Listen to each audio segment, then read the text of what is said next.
You are listening to the One Day at a Time Recovery Podcast. On this podcast, my guests share their stories of alcoholism, addiction, and how they recovered so that you can too. My hope is that you find the inspiration and resources you need to let go of what's holding you back so that you can transform into the person you were always meant to be. Ready? Here we go. Hey friend, welcome to the podcast. In case you're new here, my name is Arlina and I'll be your host. Before we jump in, I'm going to ask for your help. We have been really lucky to get some amazing guests over the years, and I have a whole list of dream guests that I would love to invite. Experts that are in psychology, trauma therapy, spirituality, all kinds of things. But also lots of high-profile guests like sports guys, people, sports people, you know what I mean. You may be actors and maybe hosts of other really big podcasts. But in order to get certain guests, we need to have a significant following on social media and a lot of 5-star reviews. It's the first thing they look at. So if you could take a moment to either leave a 5-star review on Apple Podcasts, if that's how you're listening to this, or just follow me on Instagram at Arlina Allen. That's usually how I invite them, is with that handle. It would then allow me to get a better response rate. Or shoot, if there's someone you know who you think would be a great guest, you can reach out to me on Instagram for that too. Reach out to me anyway and just say hi. I would love to hear from you. And as always, there are several free resources at soberlifeschool.com, including the newsletter where you can get episodes delivered right to your inbox. You know, I used to have a friend that was a drug dealer, and he would say, what you need, you know, like anything you need. Like, that's how I feel. I'm your girl. What you need? Do you need a newsletter? Do you need a self-esteem class? Do you need one-on-one coaching? Do you want a private, at your own pace sobriety class, like Sobriety Reset? I got you. What you need. You just let me know. Okay, so today I'm speaking with Bob Stark. He's a combat vet, an author, a family man, a person in long-term recovery. Bob shares the story of growing up without a father, his mother's multiple marriages, and the one that altered his identity, and how all of this set the stage for substance use disorder. That, along with 2 tours in Afghanistan and the inevitable resulting PTSD. It took him down such a dark path. His mother would warn him that his path looked a lot like his grandfather's, who was a Vietnam vet and died tragically young of cirrhosis of the liver. He's going to share how he was able to heal from that PTSD through yoga, meditation, writing, and the 12 steps. I liked Bob immediately when I met him, and I love how he has transformed his life. And I know you're going to love him too. So without further delay, please enjoy this episode with Bob. Well, Bob, thank you so much for joining me today. Thank you very much for having me on. Yeah, we're going to be talking about your book today, War Flower, A True Story of Family Service Life in Alaska. As soon as I saw your email, I was like, what? Sober veteran that does yoga and 12-step meditation? Like, you're in. Like, we have to do this. This is amazing. And, my daddy was in the military. He was in the Marines, and anybody that was in the military has a soft spot in my heart. So thank you for your service, and thank you for being here today. It's an honor. Thank you. Yeah. So let's talk. You know what I like to do? I like to play a little game called the lightning round, which is very slow.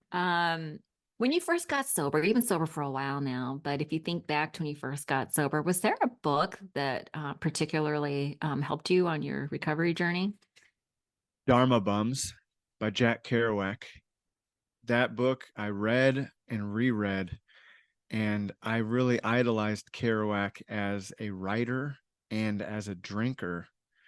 And I strove to be like Kerouac. He was my literary role model growing up. And so I read that book, and I knew that Kerouac died a young man, drunk in his mother's house. And that book of him trying to get deeper and deeper into his Buddhist faith, his spirituality, nature, and seeing the clarity in his writing during that time when he was really abstaining from alcohol more than the other books. That book really hit home for me in the need to get sober, stay sober, get outside and not die a young drunk like my idol. Yeah. That's it's so painful to watch those people that we love suffer and not get the answer at the end. Did you feel like that was sort of a foreshadowing for you if you didn't get sober? Oh, no doubt about it. Yeah, my mother used to always tell me if you don't stop drinking, you're going to end up like my daddy. And her daddy was a Vietnam veteran who Oh, got home from Vietnam. And I don't remember if he died at 41. It was definitely in his early 40s from cirrhosis. oh, And, he dealt with all those things and basically built a little shed in the backyard, or maybe he already had the shed. Stories change over the years, but either way, he isolated and lived in that guilt and shame from the things he did and saw there in war. And the only way he knew how to deal with them was drinking. And so my mother would warn me after I came back from war that I'm on that path. And I'd be like, whatever. But then when I had those moments of clarity, I knew I was. yeah, that's amazing. I mean, we'll have to talk a little, we'll get into it about your experience. But that, seeing what's ahead of you by example, it's in the family, almost the exact same situation, different times, but the feeling, the funny thing about times change, but people don't like we're all different, but the feelings are all the same, Mm-hmm. you know, wow, that must have been really powerful. Do you have a regular self-care or recovery routine I mean, I don't know if you do like a weekly or a morning routine. Definitely. I am a routine person, no doubt about it. And even when I'm on the road, like now I'm traveling away from home. And so for me, I wake up and I get my kids out of bed and I get them sat to have some breakfast. And then I have to go back into the bedroom and I make the bed. I put everything away and I get on my knees and I ask God for guidance for the day. And I put my forehead to the ground and I humble myself before my creator. And I do that for however long I have until my kids start yelling at me for more. And that is how I start my day every day.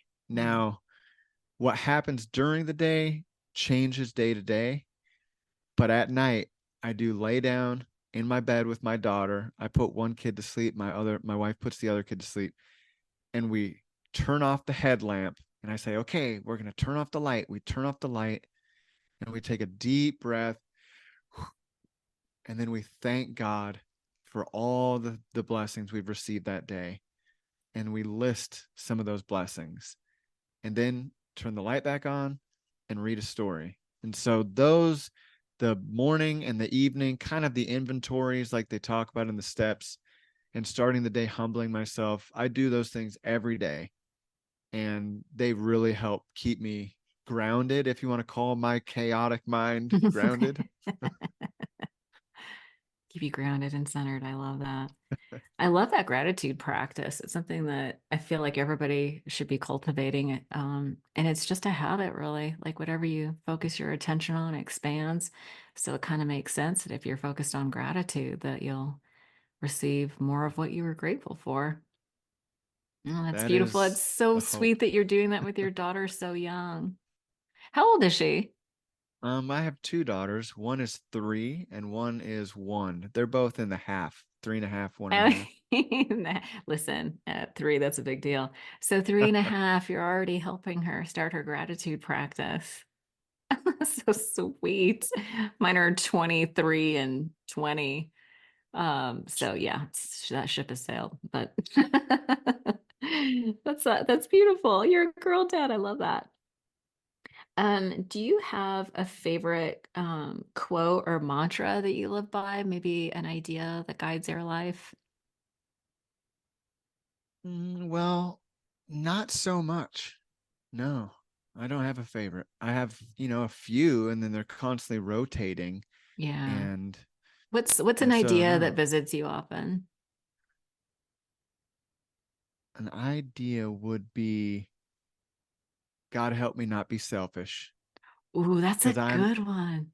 I'm selfish, and I've Same. tried to work the steps for anger and for this and that. And as we all know, it all comes back to fear and selfishness. And so I'm very self-centered. And so I just, I have prayer beads my wife made out of pressed rose petals, and I'll do my Mm, prayer beads and say, God, help me not be selfish.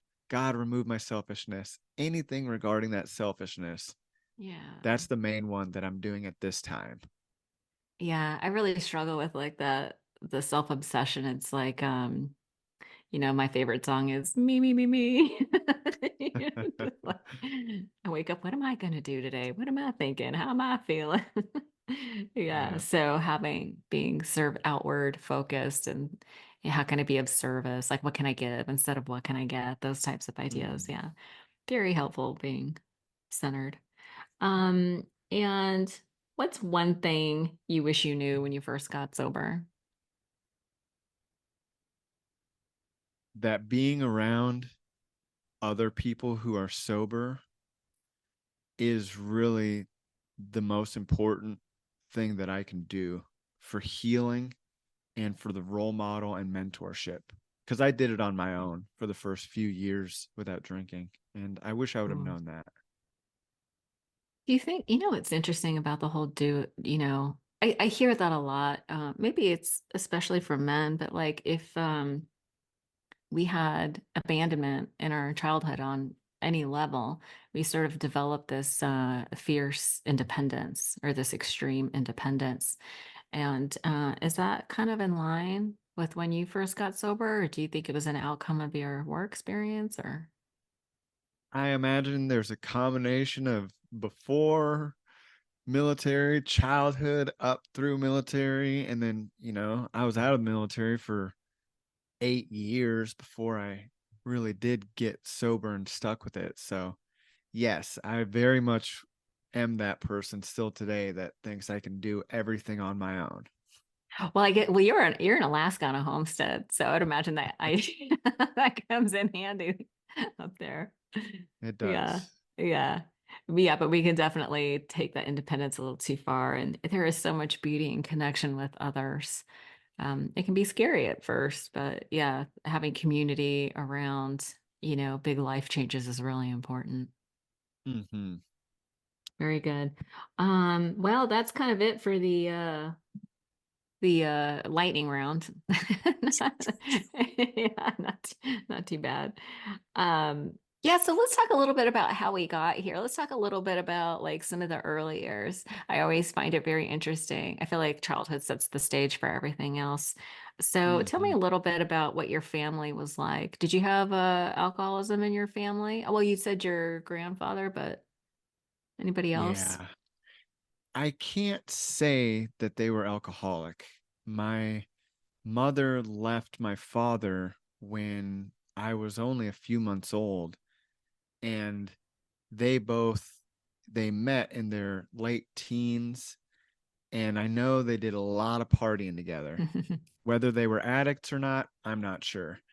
But after a number of years, when my mother finally, had two sons and she was like, I'm ready to make this change, my father wouldn't make the change. And so my mother moved with us boys from where we were living at a little oil rig site, the story goes, in California up to Nome, Alaska.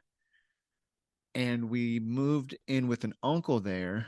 And still, I can't say there was heavy drinking in the house. I don't remember any drunken fights or drugs growing up. I mean, of course, I remember my mom drinking beers, and she later met a man who was in a band and they got married. And I remember going to the Roadhouse, which was the name of the bar outside of town in Nome, and my stepfather would play guitar and sing. And when he wasn't on stage and we weren't at that bar, that Roadhouse, the whole family dancing, I never saw him really having fun or being Mm. happy. He was very serious.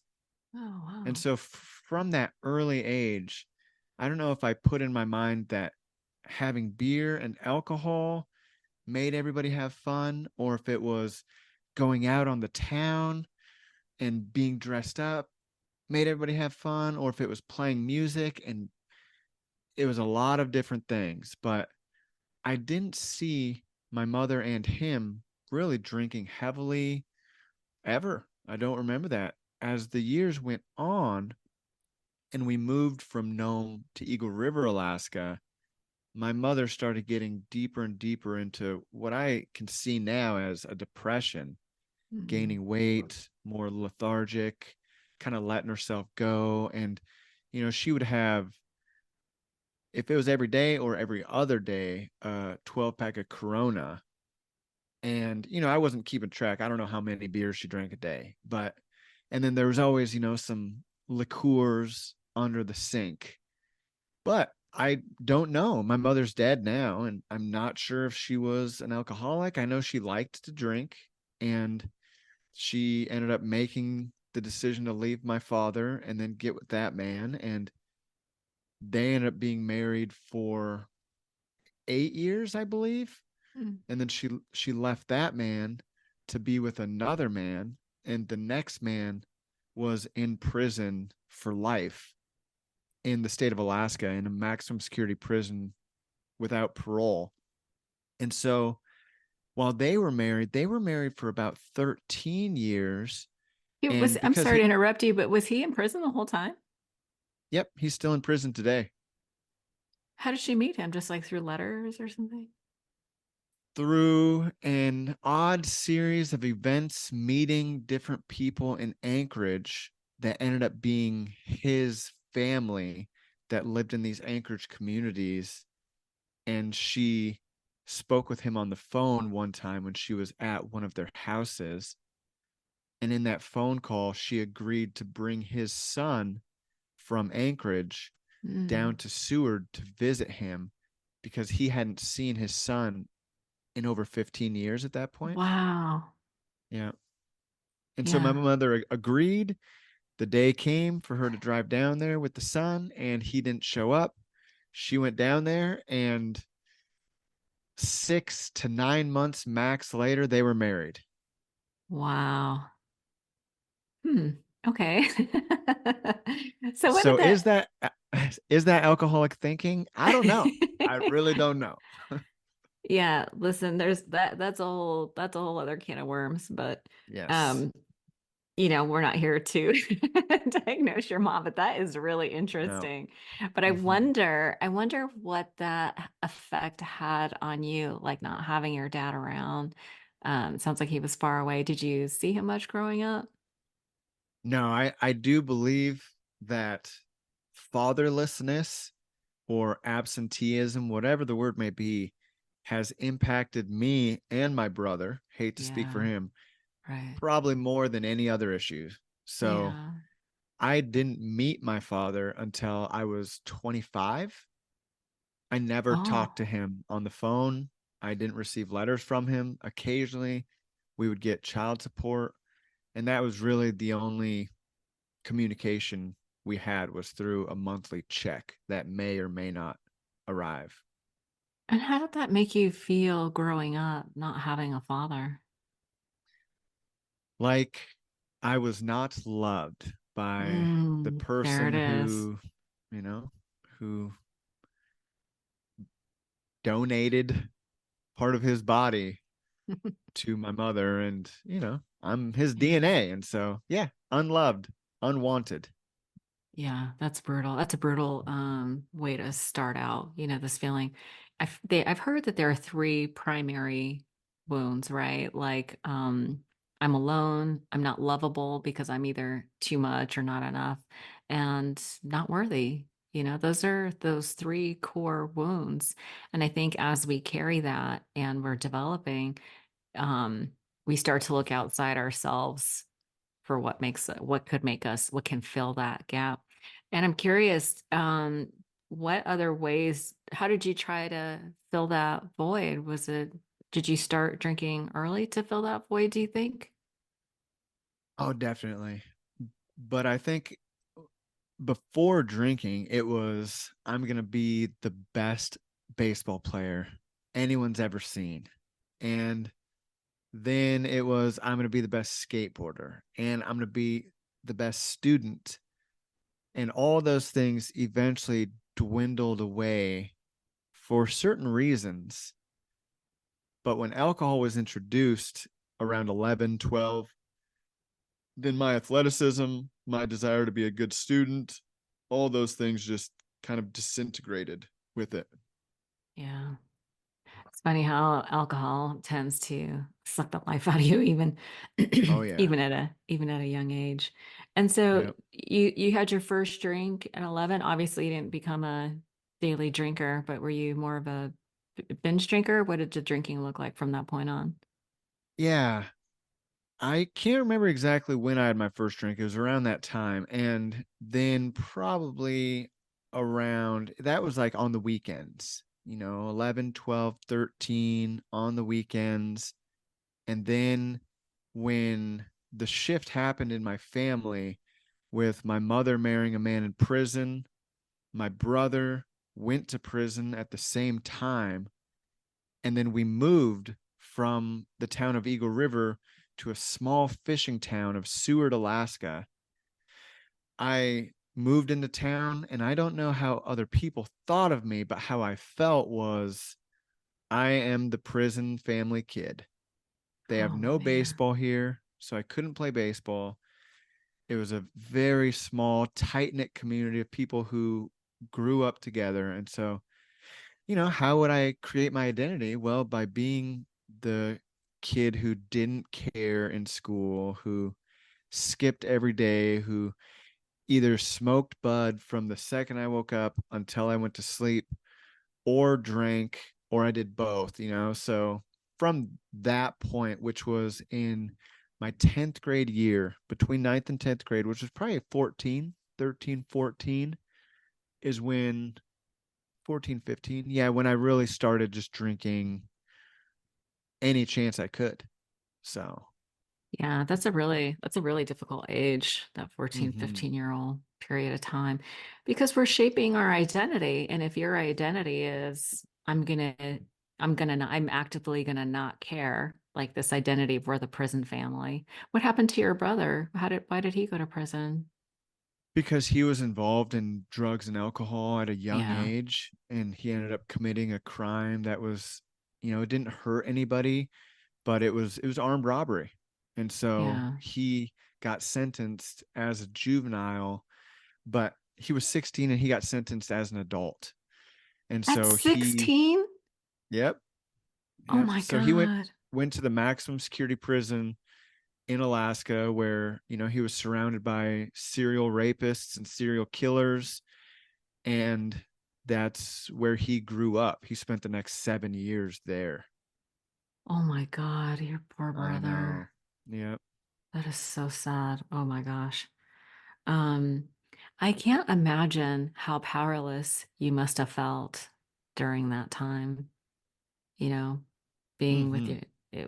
so it was just you and your mom and all the things that came with that. I mean, it's no wonder. It's like if we're not taught healthy coping skills, then we tend to, find something that will help us soothe those feelings. And it makes sense, right? It makes sense that you drank and did drugs and did all those things. Yep. Makes perfect sense. So walk me through the um how did you make the decision to join the military? Well, there were a lot of series of events, a long list of them, but really to break it down, when I was a senior and I had all my friends that were getting ready to go to work on a fishing boat, or getting ready to go to college in Reno, or whatever it was, I really didn't even know if I was going to graduate high school. And I was a daily drinker, pill popper, pill snorter, alcohol or weed smoker. And so, I really wanted to do something honorable, Yeah. and I wanted to change my life. And so it was after 9/11. And so, of course, there was a lot of ramping up of the soldiers. And yeah, I ended up seeing the recruiter that came into the school, and he was so proud. And I was like, wow, I want to be that proud man. And Yeah. so I signed up. And what branch of the military did you sign up for? I was in the Army. I was The an Army. airborne infantryman. So you were jumping out of planes. Yep. And helicopters. Yes. You decided to be all you could be. That's amazing. What was your experience like in the early days? Well, it was tough. Yeah, I was really out of shape and I thought I was a tough young kid and I had a lot of heart, but physically I was weak. And so, I really got beat down in the beginning and then I loved it. I loved the structure. I loved the purpose. I loved the brotherhood and the Yeah. camaraderie. I loved, kind of having all these male role models that weren't my father, but I was learning, the type of masculinity that I wanted and others that I was like, whoa, this guy is way too machismo. And so, yeah, I really loved it. And how many years did you serve? 4 years.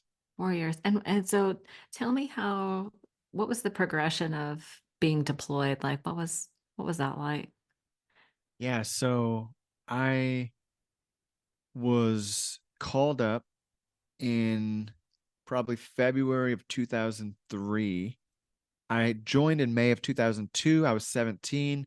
February or so, 2003, we got orders from the duty station. I was stationed in Italy, and we got told that we were going to parachute into Iraq. And March 26th, 2003, we loaded an aircraft. We flew over there to Iraq and we parachuted in. Now, don't get me wrong, I could go longer and longer with all these stories. I mean, I need some but I stories because this is yeah, amazing. but this is a sobriety podcast, and so I'm like trying to focus on now and sobriety and not go into all the war stories. There's my book, there's other podcasts that have stories. There's But other podcasts. What? yeah, besides this one, I mean, this is the only one. That's what I This mean. is the yeah, But yeah. yeah. Um, so yeah, I got to Iraq and we were there Were you March terrified? Was 26th. it terrifying? Like Oh knowing yeah. what you were going into? Yeah. Yeah.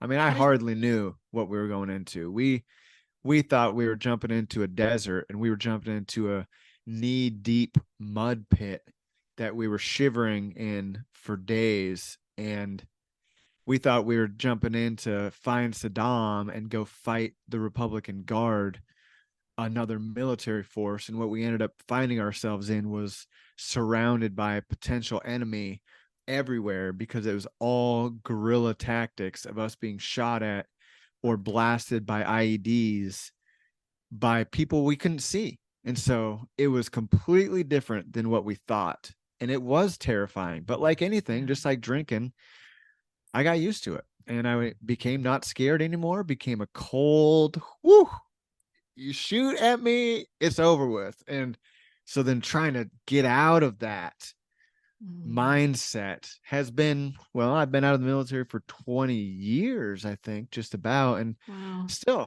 I go back to that mindset sometime. It got so ingrained during that Mm. first year of being there.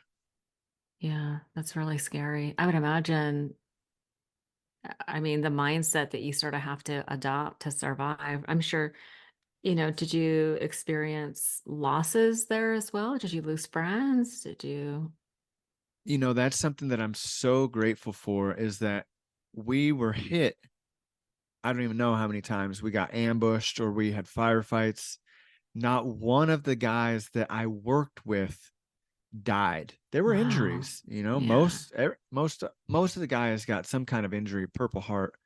But no one I was with died. Definitely dealt with casualties on the Iraqi side, both civilian Mm. and non-civilian, and Mm. some of the guys that were not quite in my platoon, but that I would see around, that were in our zones, they had casualties, but nobody that I directly work with died, and I thank God for that every day. That is such a blessing. And did you come out Mhm. unscathed? I did. Yep, I came out no Purple Heart. I I Listen, mean, we don't want one. So I don't. congratulations. Yeah. Yeah, that's amazing. So Hmm. tell me a little bit about it. Listen, I know that in that area that's considered they're Muslim, right? So there's no alcohol, but Hmm. did you continue drinking while you were No. there, or so it was you were completely dry while you were there? And Yep. then tell me how your drinking progressed once you got home. Yeah. So before I went there, I was in Italy and I was able to drink and I was just right off to the races, a drunk again, blacking out all the time. And then when I went to Iraq, there was one instance where I got a bottle of whiskey and I blacked out, me and a few of the guys. And that was the only time in that year that I drank. And then when I got back to Italy, it was again right back to the races. I was constantly looking for my rifle, constantly scanning everything that you can scan, hyper vigilant, hyper aware. And I Mm. didn't know any tools of how to channel that energy. And so, yeah, every day, when we got off work at 4:30 or 5, it was boom. Before we were out of our uniform, we were getting drunk. I was getting drunk. And then yeah, I just basically stayed drunk every day for probably a few months until I was transferred duty stations to Fort Campbell, Kentucky, where I got in with another unit, and I wasn't drinking as much there because it was a new unit. I was really trying to be a stud and, show off my skills and my expertise. And so I was able to temper back my drinking at first, but then we got orders to go back to Iraq and I didn't want to go. After my first tour, I was not for what we were doing anymore. Mhm. And so while I loved the structure and being in the military, I didn't believe in that mission that we were doing in Iraq. And so I was trying to get kicked out. And I'm so thankful I didn't. But by trying to get kicked out, I was drinking every day, driving on and off post. I'd show up to work, smoking weed. All the leadership knew, and they knew I could still max all the tests. I was really physically strong and active. And so anytime they'd try to punish me, I would just, okay, punish me. I thrived Mm. on the punishment, and really punishing myself is how it felt for what I Yeah, had done. yeah. Um, but then they sent me back to Iraq. And the second year, I didn't, there was one time we made some hooch or some pruno, and I think I had one drink and it was basically just like rotted fruit. And I was like, well, this ain't going to work. And we all put him down. Yeah, that's crazy. So you did the second tour, you came home Yep. again without the Purple Heart. What was the transition like to, I mean, so I think it's fair to say that you came back with some PTSD. Is that fair? No doubt about it. Yeah. And I'm sure you had plenty of close calls and had to do things you didn't want to do that's hard to live with. And you come home. What was your transition like? Yeah. I mean, the main job as an infantryman that I was doing there, my first year was kicking in doors and searching houses. Oh my And God, how so, scary. I mean, we would cordon, we'd close off these towns, and then we'd go. I was in a squad where we'd go house to house and kick in the door and then enter the house, pointing our guns at the people. Boom, searching for enemy. Families And and oh man, these women asleep, not covered, the kids crying. And so it was just like over and over every day. And of course, there were times we didn't have that mission. We'd do other missions, searching cars or whatever it was. But that really impacted me. I didn't yeah. realize it. Were you But numb it at the sure did. time when that was happening? Oh yeah. It You were was just all like a about machine mode. straight up. I'll do whatever I can to not be killed. Yeah. And we keep getting hit by RPGs, IEDs, and small arms fire, AK-47. And I don't care who you are, but I know you're involved. And so I was looking at the entire Mm. population Yeah. as enemy. And, then after I went home back to America and Alaska, and I started really being able to slow down. It's like, oh my God, I started feeling that guilt and shame. And so my Mm. second deployment was different. I was security for a general and a sergeant major. And so everywhere they went, like I was right next to them as security. So I was good at security because my first year, I was always hyper vigilant. And even my counselor today says, you are the most aware person I've ever worked with. And I tell him, well, it's because I'm a writer. Like I'm an author. I need to be. But really, it's because of my first tour that trained me to Mm. be that way. So the Those two transition, things together, that's a very interesting combination. Self-aware and physically aware. mhm. Yeah. So the That's a transition was tough. Bob, that's a lot.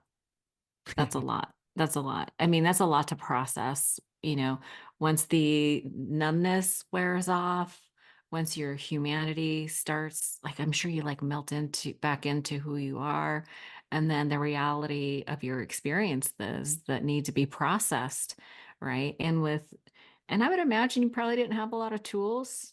Is that fair? That's very fair. No tools. So what else are you gonna do, right?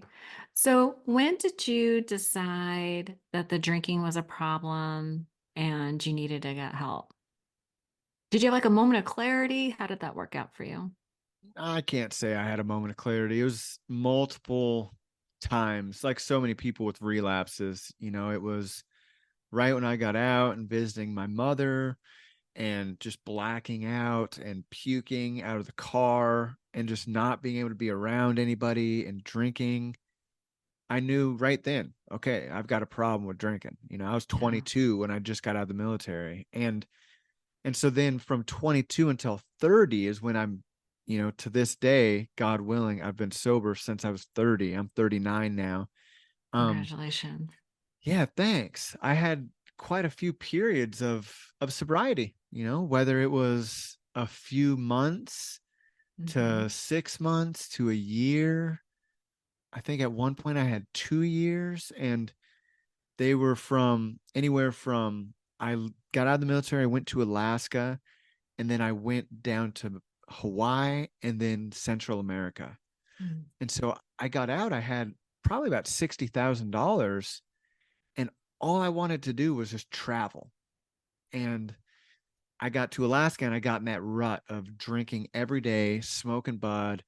My friends would say, we can find you anywhere because we just got to follow the trail of marijuana. And at the time, it wasn't legal, but I would have these big bags and I just didn't care. I'd smoke all day and then I'd drink with it, and then I'd drive all Sounds over. familiar. I bet it does.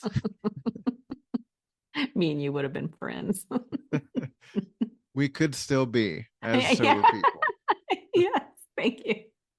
Obviously. Yeah, yeah, yeah. No, that's just it's a tough place to be. Like, there's a lot of permissiveness around weed these days, and I Mhm. get that it can be a path of harm reduction. But I interviewed this guy who said something, I'm not sure if I'll get it right, but it was like being addicted to weed is like a bottomless trap door. Like you don't necessarily like nothing necessarily like when I was drinking, I was a terror. Like I was Mhm. like I was a tornado running through people's lives. But when I was high and smoking weed, I was a bump on the couch. Like I wasn't a Mhm. threat to anybody. Not really, Yeah. more myself than anything else. But weed is one of those things that, comfortably numb, the Pink Floyd song, that was like my Mhm. anthem. And, I think that's, it was just a way of coping. Like I didn't have any coping skills. So I needed to self-soothe. So I would just like check out. So did you have similar feelings around weed in that Oh, what? regard?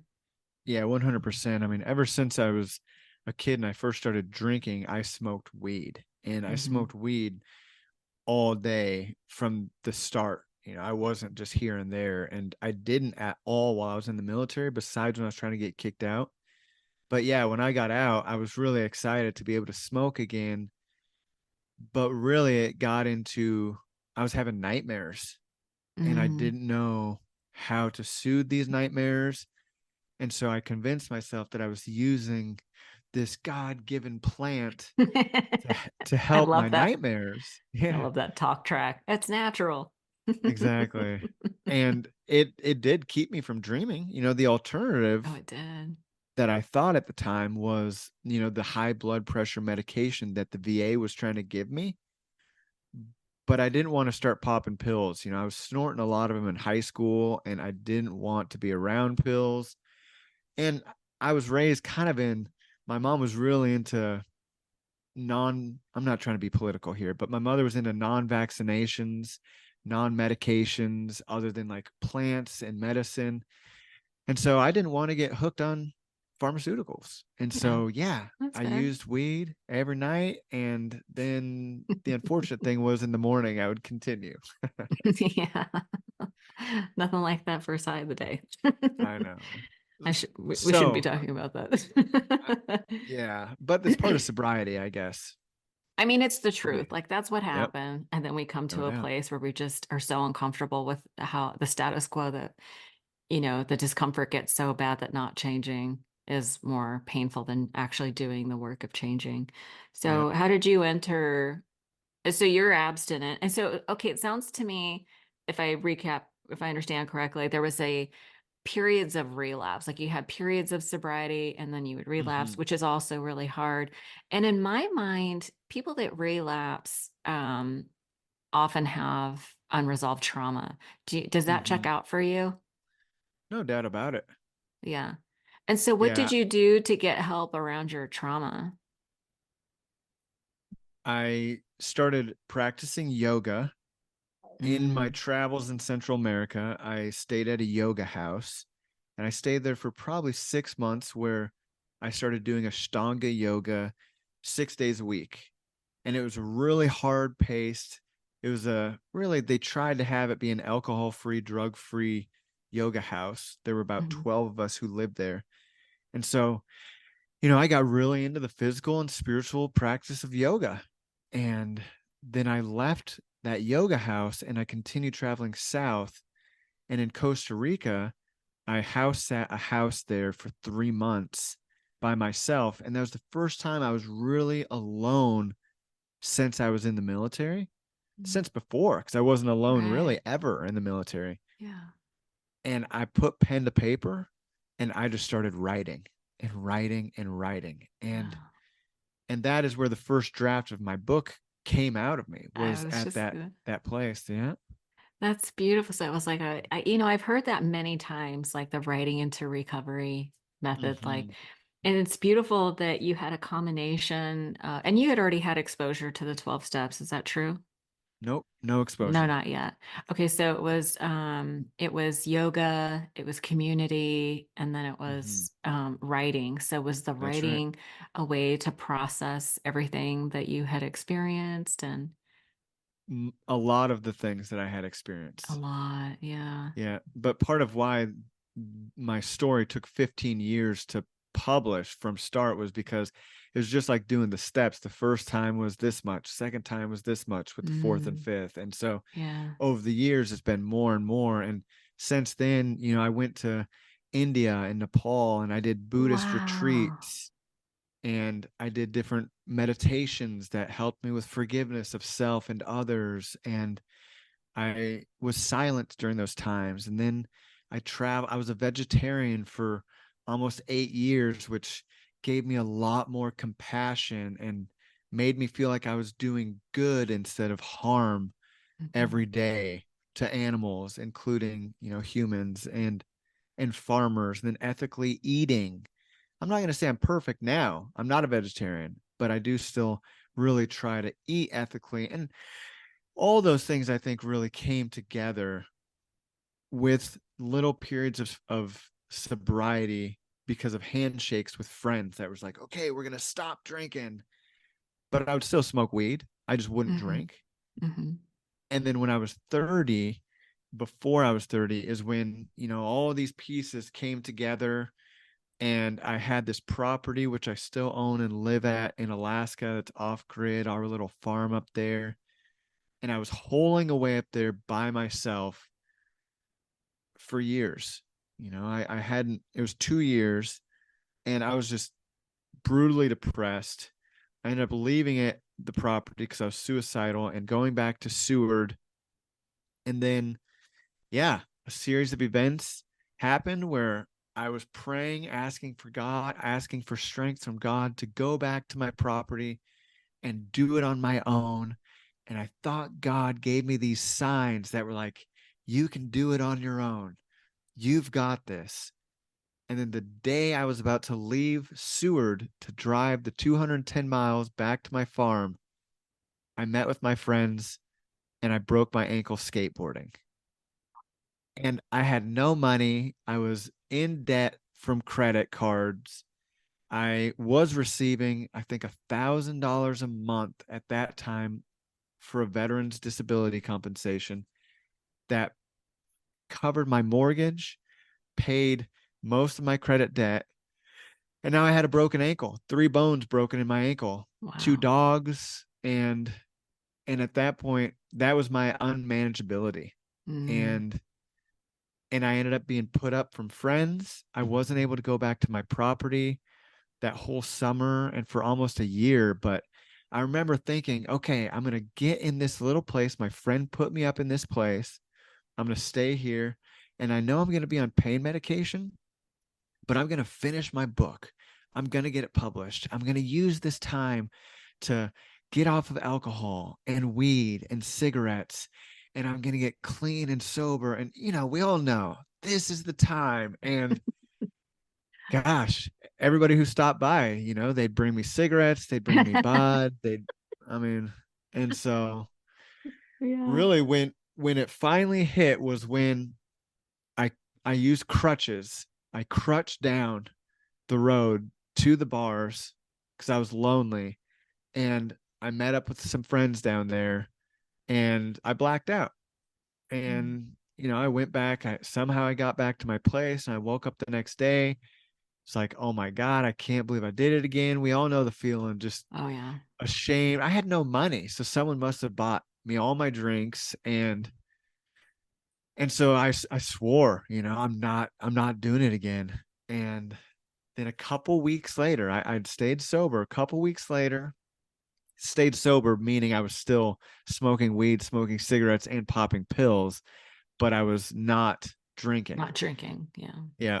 And so I ended up going, a friend invited me to his wedding in Denmark.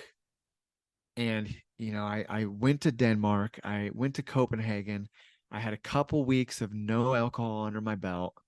I was excited to be there. And I didn't drink. I didn't drink. I didn't drink. And then finally, the wedding day happened. Everybody was drinking scotch and wines, all real high class drinks.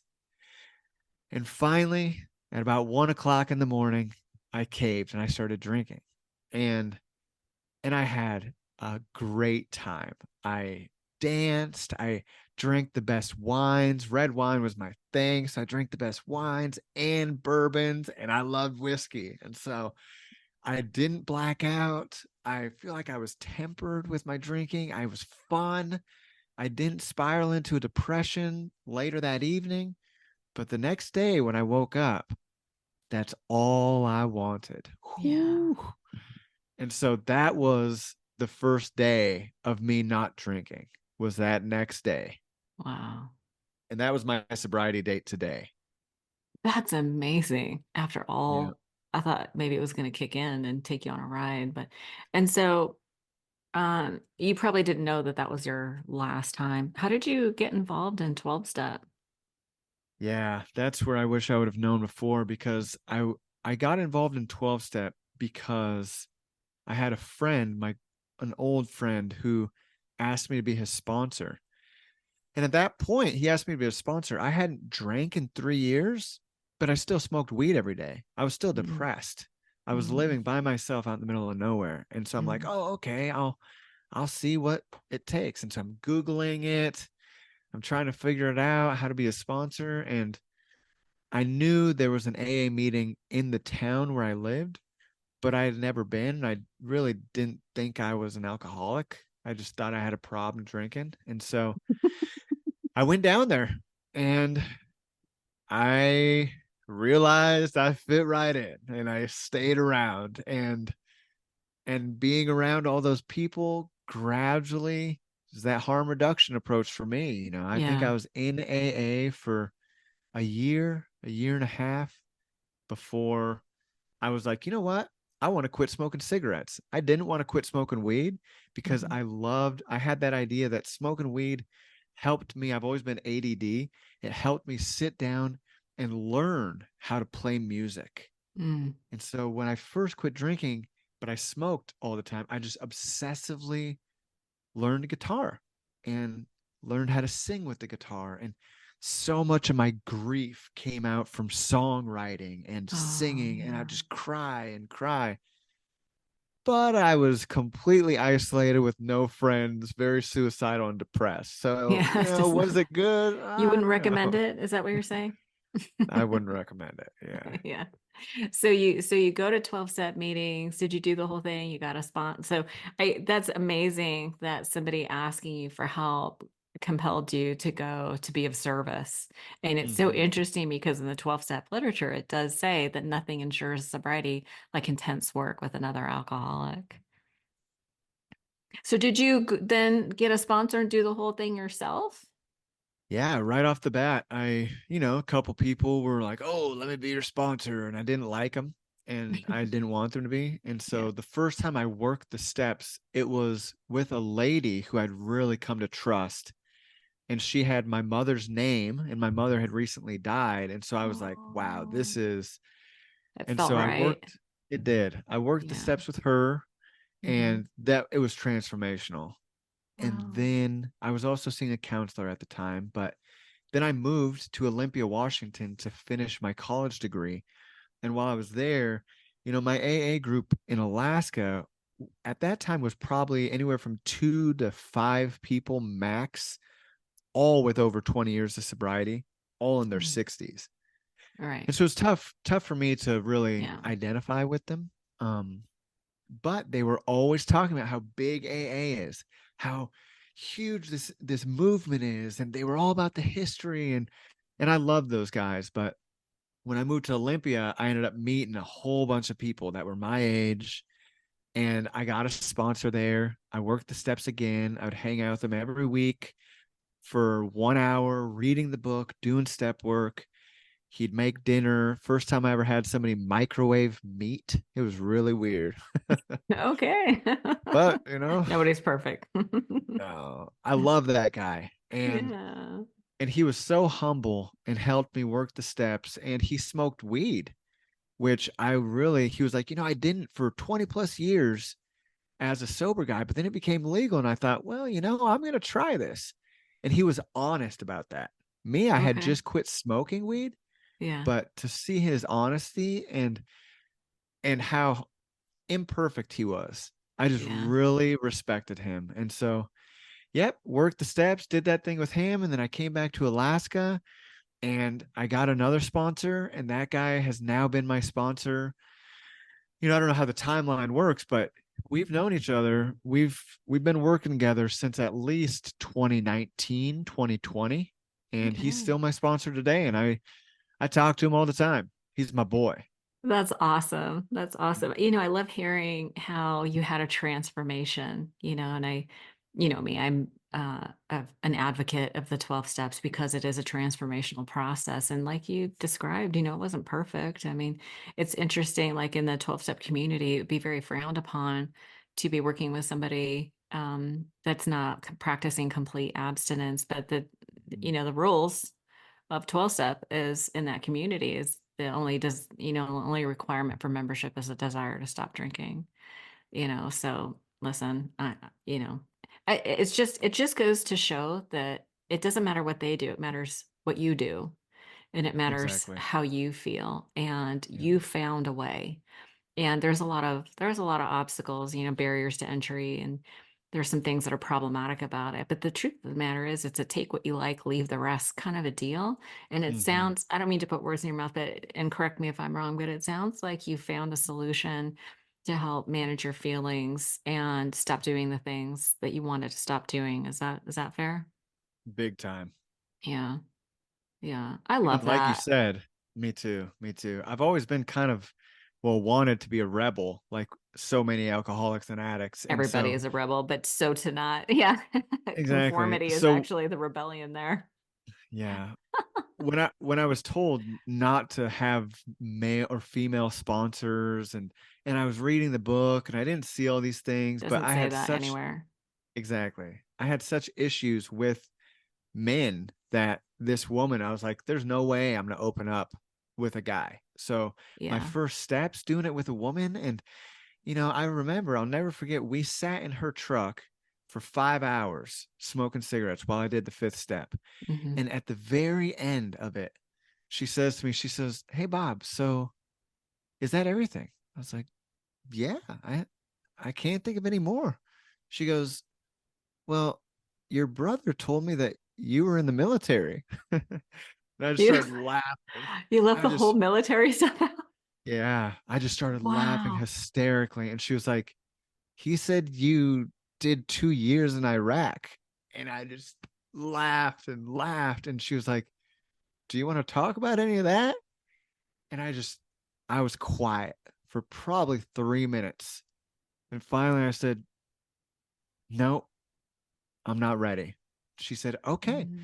next time you do the steps, maybe you'll start opening that can of worms, but right now you don't need to." And that has been so helpful for me with the growth.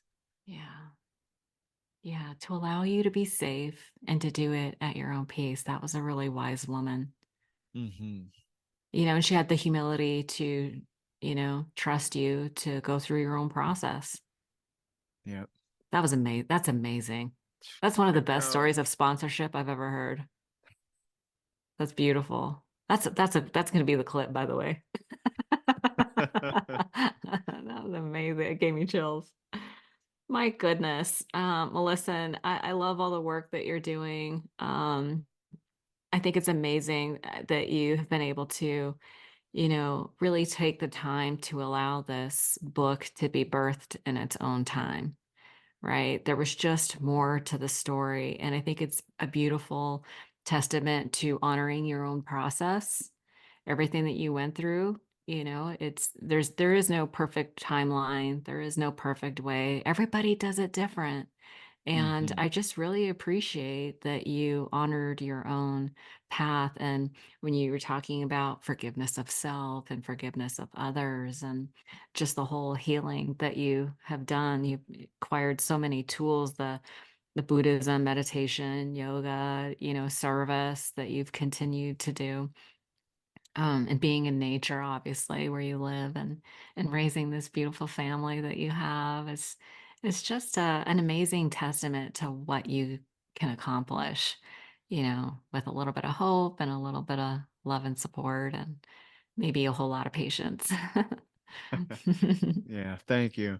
And I'm so glad you brought that up because I definitely want to emphasize that today, this life that I have, I mean, I live on 20 acres of land. We paid off our place a few years ago. My wife is beautiful inside and out.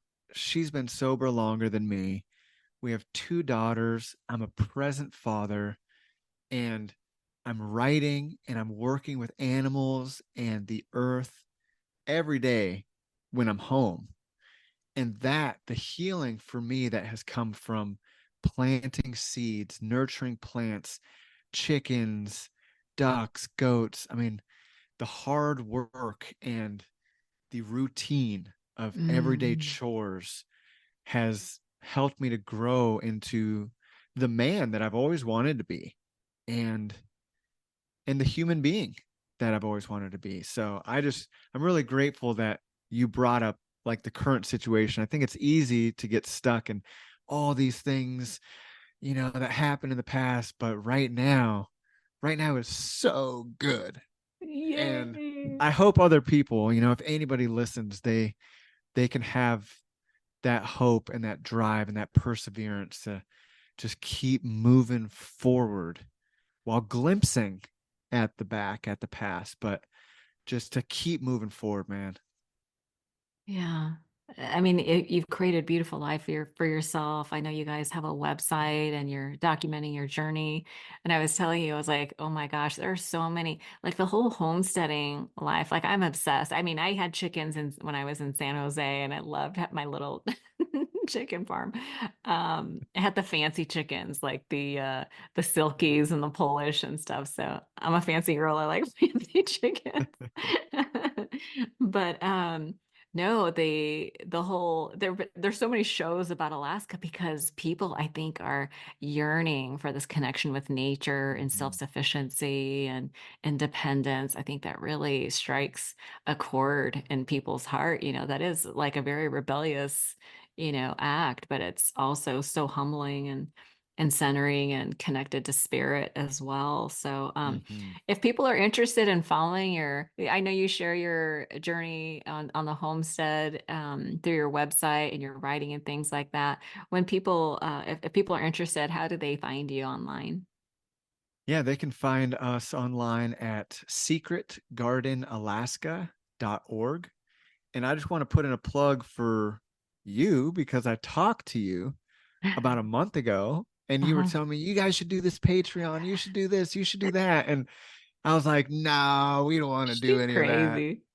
And we ended up looking into some of the things and we started a newsletter. And so we just put the newsletter out today. It was our first one. Yay. Yeah, newsletter with a video. And it costs people $1 a month if they want to do the newsletter.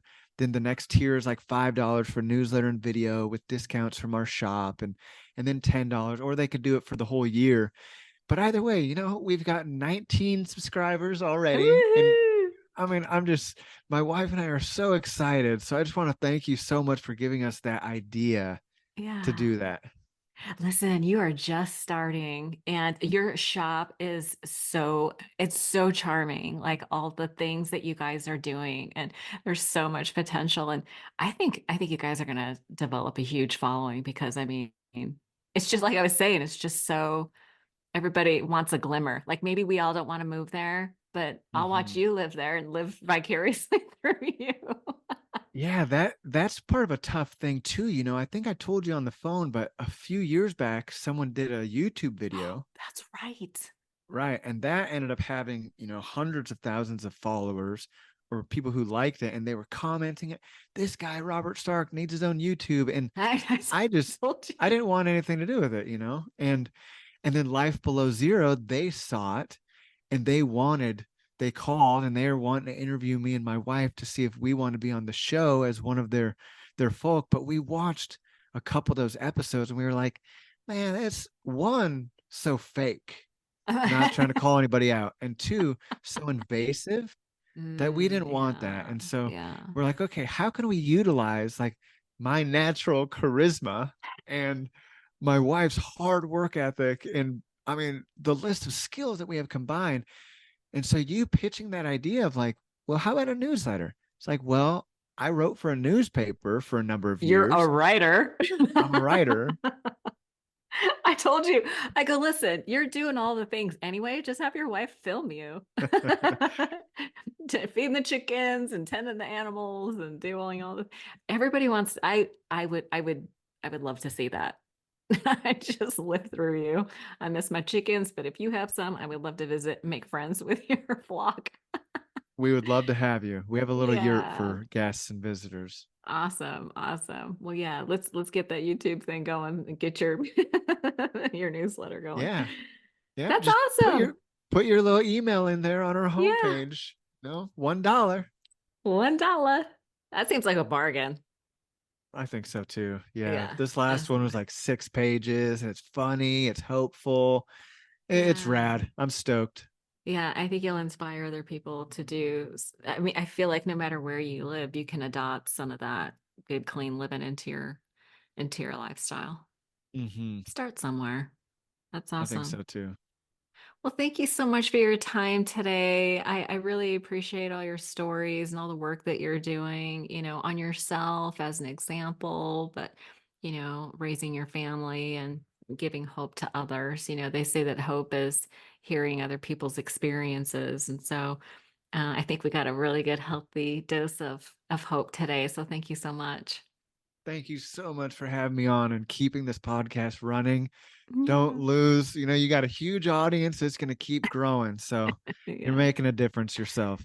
Thank you so much. That's always good to hear. And enjoy the rest of your day with your family, and we'll talk real soon. Thank you very much. You as well. Thanks. One last thing before you go, if you enjoyed the podcast today, please don't forget to subscribe on iTunes or Stitcher and leave a review. And if you'd like to make a donation to the podcast and help me keep the lights on, you can do so by visiting odatchat.com. There's a donation button or membership button on the right-hand side. Have a great day. Thank you so much for joining us.